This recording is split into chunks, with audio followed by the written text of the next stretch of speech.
기도하겠습니다. 하나님 감사합니다. 주님의 은혜 가운데 이제 2021년이 시작이 되어서 우리가 첫 주일 예배로 하나님 앞에 드립니다. 하나님 영광 받아 주옵소서. 올 한 해는 하나님이 내 아버지이심을 믿고 따라가는 귀한 한 해가 되도록 주여 축복하시옵소서. 예수님 이름으로 기도드렸습니다. 아멘. 할렐루야. 우리 하나님의 사랑이 모든 성도들 가정에 함께 하시길 주의 이름으로 축복을 드립니다. 날씨가 좀 추우니까 2층에 문을 닫아주시면 좀 좋을 것 같아요. 여러분하고 저하고 같이 새해 복 많이 받으세요 하면서 서로 인사 나누겠습니다. 시작! 새해 복 많이 받으세요. 네. 올 한 해 건강하시길 축복합니다. 새해가 시작이 되면서 하나님의 말씀을 전할 때에 우리 성도들에게 어떤 말씀이 제일 좋을까 기도하면서 오늘 말씀을 준비했습니다. 하나님은 내 아버지라는 제목을 가지고 올 한 해를 우리가 살았으면 좋겠습니다. 무엇보다도 어려운 상황이고 또 힘든 상황이지만 믿음을 저버리지 않고 살아가는 우리 모두가 되기를 주의 이름으로 축복을 드립니다.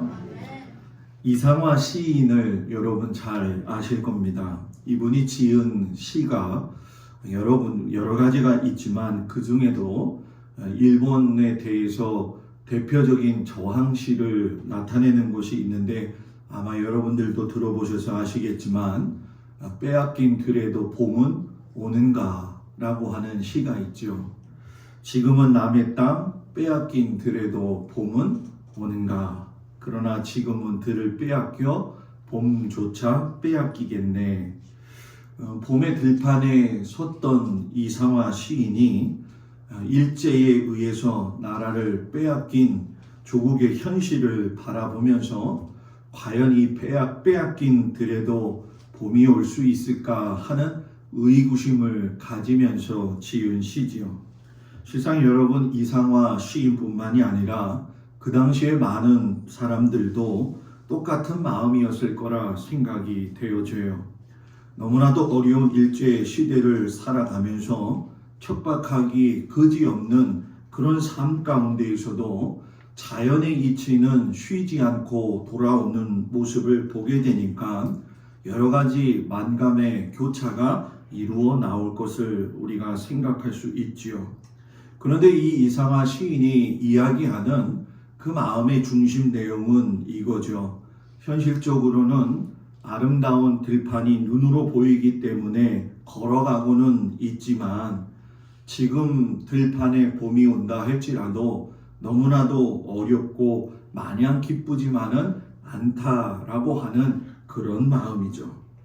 여러분 여기서 그 당시에 많은 우리 선조들의 박탈당한 식민지의 상황과 그 애환을 볼 수가 있습니다.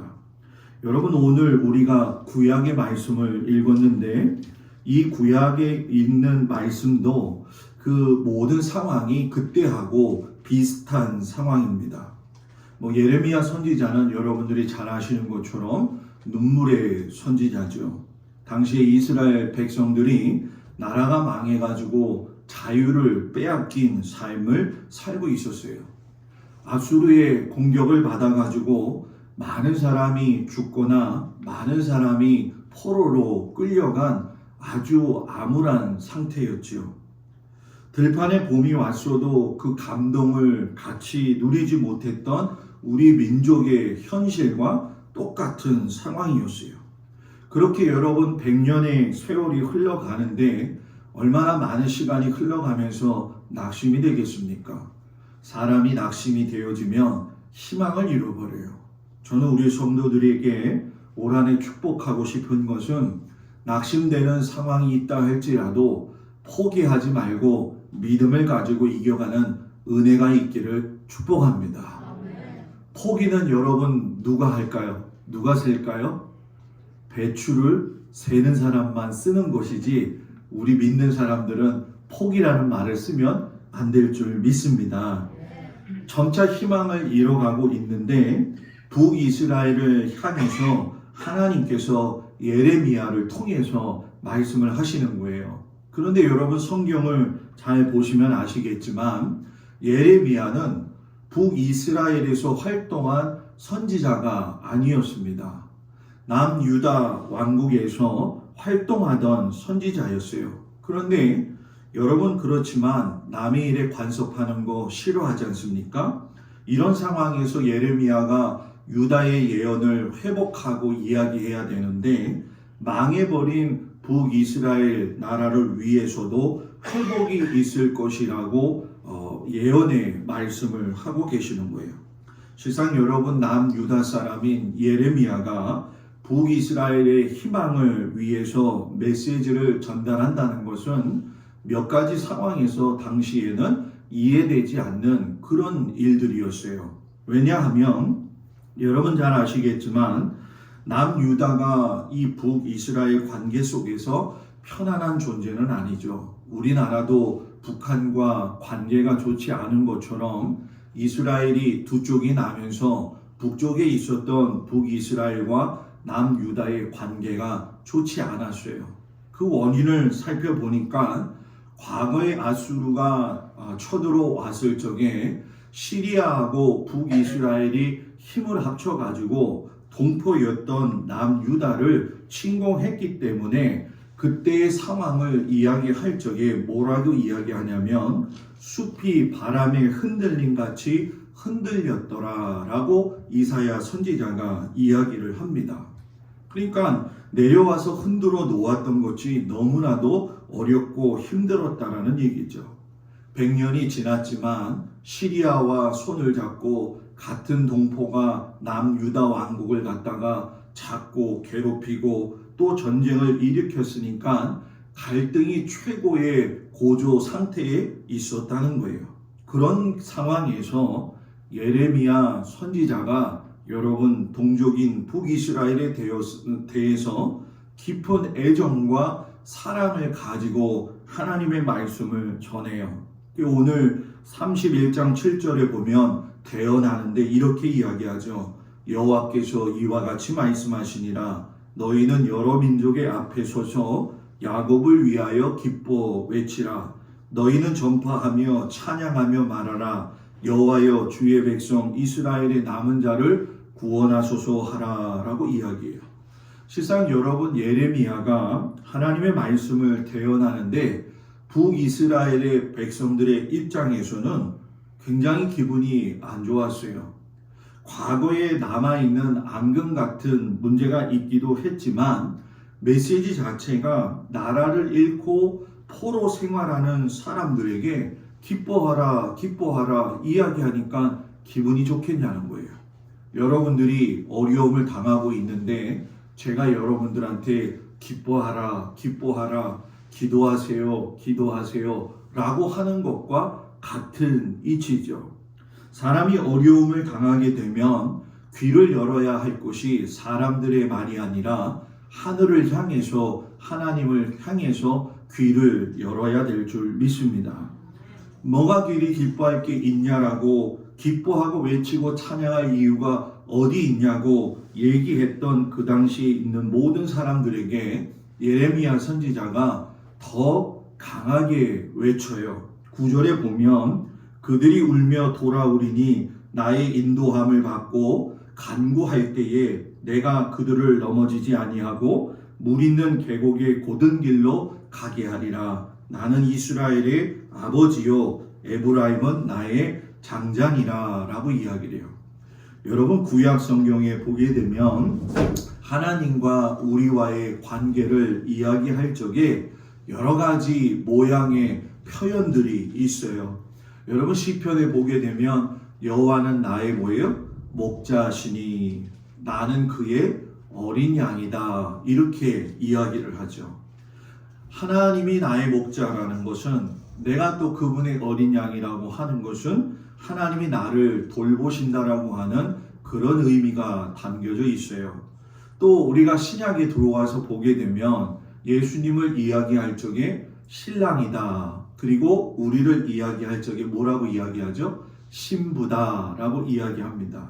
이거는 예수님과 내가 부부처럼 친밀한 관계에 있다. 이런 이야기가 되죠. 그런데 오늘 조금 전에 읽은 9절의 말씀을 보게 되면 뭐라고 하셔요? 나는 이스라엘의 아버지요 에브라임은 나의 장자니라. 여기서 여러분 에브라임은 요셉의 첫 번째 아들로서 북이스라엘을 대표하는 장자 지파가 되어지죠. 여러분 구약에서 하나님을 갖다가 가리킬 때에 율법이 강했던 그 시절에 하나님을 아버지라고 부르는 것은 굉장히 힘든 일이었어요. 힘든 정도가 아니라 하나님의 이름을 언급하는 것 자체가 대단히 위험스러운 표현이었어요. 그런데도 불구하고 하나님께서 예레미야 선지자를 통해서 뭐예요? 나는 이스라엘의 아버지다 라고 이야기하죠. 신명기 32장 6절에 가서도 보게 되면 율법을 선포하고 난 이후에 재점검하는 상황 속에서도 이스라엘을 향한 하나님의 마음을 이야기하실 적에 아버지라는 표현을 씁니다. 호세아서 11장에 가서도 보면 이스라엘이 어렸을 때에 내가 사랑하여 내 아들을 애굽에서 불러내었다라고 이야기해요. 그러니 여러분 생각해 보십시오. 예레미야뿐만이 아니라 이스라엘을 향한 하나님의 선하신 뜻을 보게 되면 하나님은 자신이 이스라엘의 아버지가 되시고 이스라엘은 나의 자녀가 되어진다고 선언하셨다는 거예요. 올 한 해에 출발되어지면서 하나님께서 여러분들에게 말씀하시는 거예요. 나는 너의 아버지다. 여러분의 아버지가 올 한 해에 같이 여러분들과 동행하신다는 그 사실에 감사하며 살 수 있는 우리 모두가 되었으면 좋겠습니다. 예레미야 31장 8절에 보면 보라 나는 그들을 북쪽 땅에서 인도하며 땅끝에서부터 모으리라. 그들 중에는 맹인과 다리 저는 사람과 잉태한 여인과 해산하는 여인이 함께 있으며 큰 무리를 이루어 이곳으로 돌아오리라. 여러분 이 말씀의 내용이 무슨 내용이냐면 장자를 위한 사랑하는 아버지의 마음을 갖다가 표현하는 이야기예요.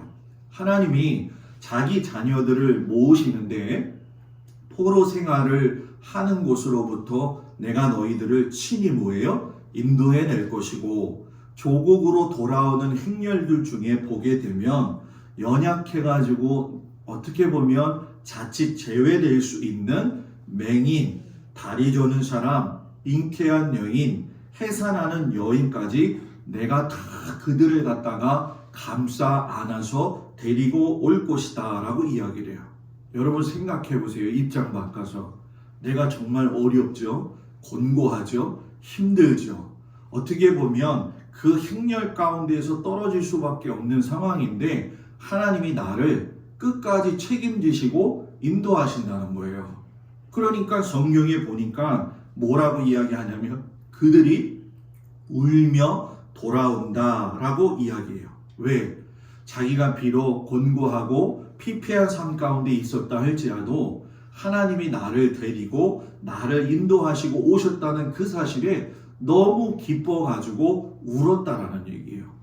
여러분 우는 게 창피한 것 같지만 하나님 앞에서는 우는 것이 참 모든 기도 제목의 빠른 해결 방법입니다. 빨리 이렇게 울어가면서 하나님 앞에 기도하는 건 매달려서 기도하는 것이기 때문에 하나님께서 그 모든 걸 기억하신다는 거죠. 우리 장로님, 권사님들, 우리 성도들 전부 다 자녀들을 키워보셔서 아시겠지만 자녀들을 처음에 낳았을 적에 막 갓난아기 때 얼마나 다루기가 힘들어요. 그죠? 그 아이들이 커가면서 갓난아기 시절에 막 울면 처음에는 제가 왜 우는지 잘 이해를 못했어요. 그런데 시간이 지나면서 울음의 소리를 가지고 그 자녀들의 마음을 알게 되잖아요. 막 떼쓰고 울면 뭐 달라는 거예요? 밥 달라는 거예요. 막 칭얼거리듯이 울면 뭐 달라는 거예요? 나 못 쌌다고요? 똥 쌌다는 얘기는 차마 못하겠는데 했네요. 똥 쌌다고 빨리 치워달라고 이야기하는 거죠. 부모도 아기의 울음을 듣고 알 수 있다고 한다면 하나님께서 여러분들이 울고 기도하고 매달려 기도하면 모르시겠냐는 거예요. 익히 아시고 그 모든 것을 예비해 주시는 분이 우리 아버지 하나님이시라는 그 사실에 여러분들 은혜 받고 믿음의 길을 걸어가길 축복합니다. 근데 여러분 실상 성경을 읽으면서 참 난해한 부분들이 있어요. 왜냐하면 예레미야 선지자가 오늘 이렇게 예언의 말씀을 축복의 말씀으로 하셨는데 실상 여러분 예레미야가 이 말씀을 전하고 난 다음에 좋은 일이 벌어졌나요? 안 벌어졌어요. 성경을 보게 되면 북이스라엘이 멸망하고 나서 예레미야가 활동하고 난 지 얼마 되지 않아서 바벨론에 의해 가지고서는 남유다마저 함락이 되어지고 말지요. 예루살렘 성전이 다 파괴되고 다윗과 솔로몬의 왕조가 끊겼어요. 여러분 우리는 그때 그런 생각을 하죠. 아유 목사님 예레미야가 그렇게 예언하고 하나님 말씀 전했어도 하나도 성취된 것이 없네요. 그러면 여러분 예레미야의 예언이 틀렸냐는 거예요. 세월이 흐르고 난 다음에 포로 생활이 마무리되고 어떻게 했습니까? 돌아왔지요. 예루살렘 그 성전을 다시 복원하고 또 민족과 신앙의 전통을 세워갔다라는 거예요. 물론 그 뒤에 보게 되면 헬라의 그리스 군대가 들어오고 로마 군대의 뼈아픈 함락으로 인해 가지고선 나라가 또 갈라지고 모두 다 흩어지는 어려움을 겪었어요. 그러나 분명한 건 지금도 이스라엘 백성들은 하나님의 선민으로서 택한 백성이라고 하는 믿음의 고백을 가지고 곳곳에서 살아오고 있는 걸 우리가 보지 않습니까? 2차 세계대전 이후에 보게 되면 유대인의 학살이 엄청나게 일어났잖아요. 실상 여러분 우리는 2차 세계대전의 유대인 학살만 생각하지만 예수님 이후에 보게 되면 2000년 동안 이스라엘이라고 하는 나라 존재 자체가 없어진 것 같았지만 갑자기 여러분 1948년에 나타나서 새로운 나라를 갖다가 세워가는 모습을 우리가 보게 되죠. 왜 그들이 그런 어려움과 긴 고난 가운데 있었다 할지라도 그들이 명맥을 유지할 수 있었던 이유는 뭐냐? 바로 하나님이 아버지시였기 때문에 가능했다라는 거예요. 성경의 모든 내용은 결국 메시아이신 예수님에게로 모아지고 있지요. 그렇기 때문에 우린 여러분 예수님을 믿는다는 그 사실에 참으로 감사한 마음을 가지고 살아야 될 줄 믿습니다. 어떤 사람들은 그런 얘기를 해요. 예수님이 나하고 무슨 상관이 있느냐? 그분이 태어난 것이 나하고도 다르고 시간적으로도 봤을 적에 매우 대단히 긴 시간인데 여러분 정말 그럴까요? 요한복음에 보게 되면은 예수님이 그런 이야기를 하셨어요. 사람들에게 너희 조상 아브라함은 나의 때에 볼 것을 즐거워하다 보고 기뻐하였느니라. 그때 예수님이 이 말씀을 하셨을 적에 사람들이 놀랬죠. 그리고 반문을 했어요.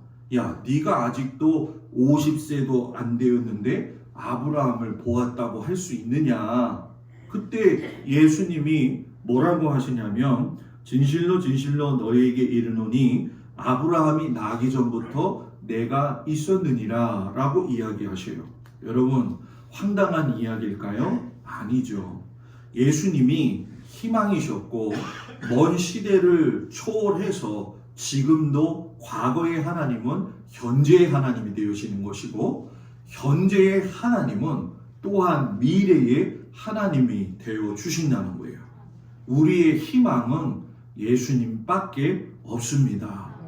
여러분, 우리가 믿음의 세월을 걸어갈 적에 때로 우리가 낙심하는 이유 중에 한 가지가 뭐냐면 하나님의 아버지신데 그러면 왜 이런 우리가 어려움을 겪으며 살아야 됩니까? 라고 생각하고 하나님 앞에 하소연할 때가 있는 것이 사실이에요. 그것은 여러분 그럴 수밖에 없는 것이 있어요. 왜냐하면 우리의 믿음의 삶은 영적인 삶에 초점을 맞추어야 돼요. 그런데 우리의 삶의 현장은 어디예요?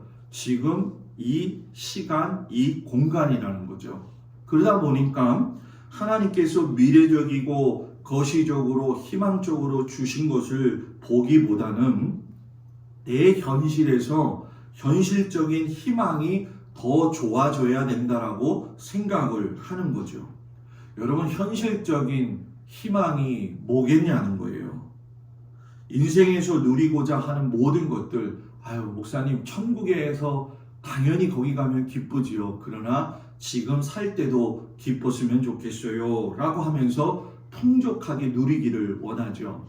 오늘 새벽에도 그런 말씀의 은혜를 나눴지만 우리가 육신의 정욕과 안목의 정욕과 이생의 자랑을 이렇게 사랑하고 간다는 건 가치를 누구에게 두느냐? 하나님께 두지 않고 세상에 두는 것과 마찬가지라고 하는 이치에 대해서 말씀을 전한 것처럼 내 자녀가 지금 잘 돼야지 좋겠고 내 고단한 육신이 피곤하지 않았으면 좋겠고 또 어떤 의미에서 본다면 남들한테 이야기하는 것보다는 내 스스로가 다른 사람한테 밉보이지 않게 사는 것이 인생 성공한 거 아니겠느냐, 이런 마음을 가질 때가 있는 것이 우리들의 현실적인 모습이에요. 그러나 여러분, 하나님은 우리에게 현실적인 믿음의 축복만 이야기하시는 것이 아니라 내세적인 축복과 더불어서 여러분들이 고난 가운데 있다 할지라도 그곳에 내가 너와 함께 하고 있다라고 하는 축복을 주시는 분입니다.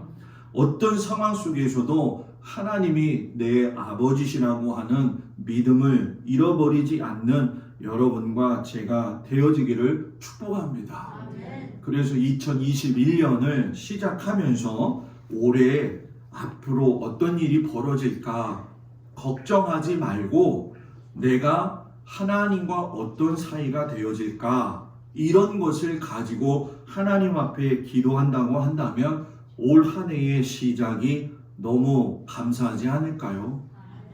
왜 우리가 벌어지지 않은 일에 대해서 걱정하고 근심할까요? 그것은 바로 하나님과의 관계를 내 아버지로서 느끼는 것이 아니라 그냥 삼자로서 느끼기 때문에 그렇다는 거죠. 하나님이 여러분들한테 자꾸 무엇을 해 주시느냐 이것도 중요하지만 하나님이 나에게 어떤 분이시냐 이것을 믿는 믿음이 있어야 된다는 거죠. 갓난아이가 태어났을 적에 그 아이에게 돈을 주면 돈의 의미를 알까요? 태어났으니까 수고했다고 맛있는 걸 먹여주고 몸보심 시켜주면 그게 좋은 줄 알까요? 모릅니다. 갓난아이에게 제일 좋은 것은 뭐냐? 그저 엄마가 옆에 있는 거예요. 그냥 옆에 있는 거. 든든하지 않냐는 거죠. 존재론적인 목적이 먼저 해결이 되어야 된다라고 하는 거죠. 태초부터 계셨던 저 창세기에 있는 그 하나님이 창세기에 있는 하나님뿐만이 아니라 오늘 이 시대를 살아가고 있는 나에게도 같이 동행하시는 분이라고 하는 걸 믿는 믿음이 있어야 될 줄 믿습니다.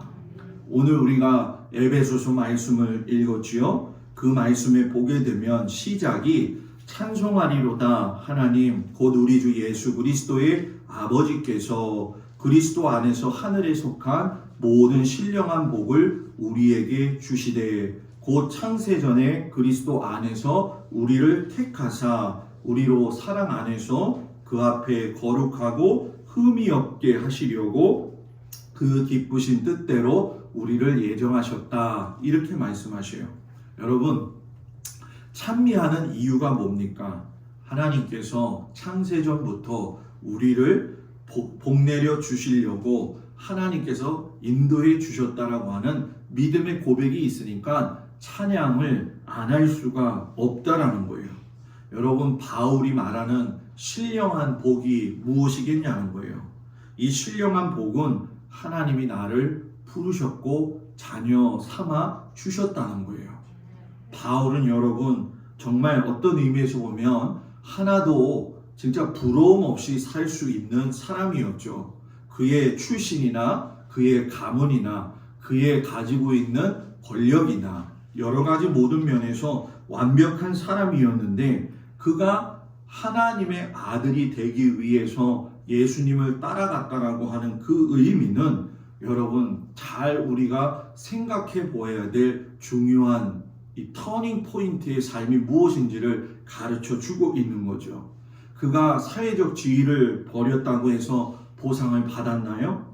좋은 집은 고사하고 매맞기 1수였고 전도하다가 어려움을 당하였습니다. 그래서 매맞아 죽을 것 같은 상황까지도 갔음에도 불구하고 그 사도 바울이 살 수 있었던 이유는 뭐냐? 하나님이 내 아버지시다. 하나님이. 요한복음 1장 12절 14절 말씀에 보면 아주 중요한 말씀이 있어요. 영접하는 자 곧 그 이름을 믿는 자들에게는 하나님의 자녀가 되는 뭐예요? 권세를 주셨으니. 올 한 해도 여러분들은 하나님의 자녀로서 이 세상에서 당당하게 살 수 있습니다. 그 이유는 하나님이 여러분들의 뭐예요? 아버지가 되시기 때문에 그렇다는 겁니다. 올 한 해 믿음을 가지고 하나님은 내 아버지, 하나님은 내 아버지, 하나님은 내 아버지 하면서 믿음의 길을 걸어가는, 그래서 모든 난관과 고난을 이겨갈 수 있는 우리 모든 성도들이 되기를 주님의 이름으로 축복을 드립니다. 기도하겠습니다. 선하신 아버지 하나님, 올 한해 시작이 되어지면서 주님의 은혜를 간구합니다. 하나님이 내 아버지가 되십니다. 하나님이 나의 능력자가 되어 주십니다. 코로나로 인해서 새해가 또 시작이 되어졌지만 아버지 어려운 가운데서 나라와 민족을 지키시고 이 교회를 지켜주시고 성도들을 주님 지켜주시옵시며 성도들의 기도를 들으시고 아버지 되신 하나님이 책임져 주시옵소서. 건강을 지켜주시길 축복하며 예수님의 이름으로 기도드렸습니다. 아멘.